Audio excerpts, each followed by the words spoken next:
தற்போது வந்திருக்கக்கூடிய முக்கிய செய்தி, கோவையினுடைய மேயர் யார்? திமுக வேட்பாளர், அதுக்கான அறிவிப்பு வெளியாகி இருக்கிறது. கோவை மேயருக்காக மாநகராட்சி மேயர் பதவிக்கு திமுக சார்பில் ரங்கநாயகி போட்டியிடுவார் என்று திமுகவுடைய தலைமை அறிவிப்பு ஒன்றை வெளியிட்டிருக்கிறது.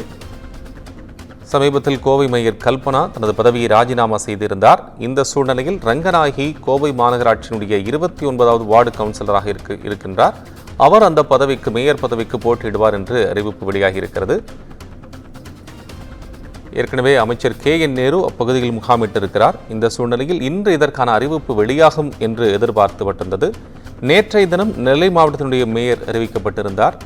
இன்றைய தினம் கோவை மேயர் திமுக வேட்பாளர் அறிவிக்கப்பட்டிருக்கிறார். செய்தியாளர் மார்ட்டின் விவரங்களை தருவதற்காக இணைப்பில். விவரம் சொல்லலாம் மார்ட்டின். கோவையின் முதல் பெண் மேயராக கல்பனா ஆனந்த்குமார் இங்கே பதவியில் இருந்தார். கடந்த 2.5 வருடங்களாக அவர் கோவை மாநகராட்சியின் மேயராக பொறுப்பில் இருந்தார்.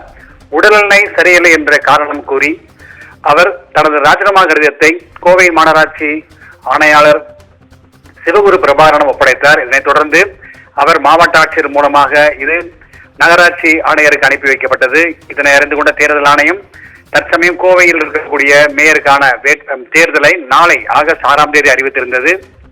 இன்று வரை திமுக வேட்பாளர் யார் என இதுவரை அறிவிக்கப்படவில்லை. கோவை மாநகராட்சியிலே உள்ள மொத்தம் 100 வார்டுகளில் 97 வார்டுகளில் அதிக பெரும்பான்மையுடன் திமுக தான் இங்கே வென்றுள்ளது. எனவே எதிர்த்து போட்டியிடுவதற்கு யாரும் வாய்ப்பில்லை. இந்த சூழலில் தான் இன்று காலை கோவையிலே காந்திபுரம் பகுதியில் இருக்கக்கூடிய செம்மொழி பூங்கா அமைய இருக்கக்கூடிய இடத்தினை அமைச்சர் KN நேரு ஆய்வு செய்தார். அவரிடம் செய்தியாளர்கள் கேள்வி எழுப்பினார்கள்.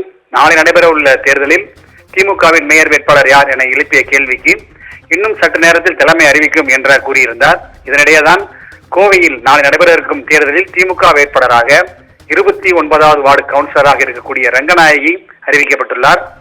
நாளை நடைபெற இருக்கக்கூடிய தேர்தலிலே அவர் எந்தவிதமான எதிர்ப்புகள் இன்றி பெரும்பான்மையாக அவர் தேர்வு செய்யப்பட்டு கோவையின் மேயராக பொறுப்பேற்க நாளை வாய்ப்பு உள்ளது. கோபால்,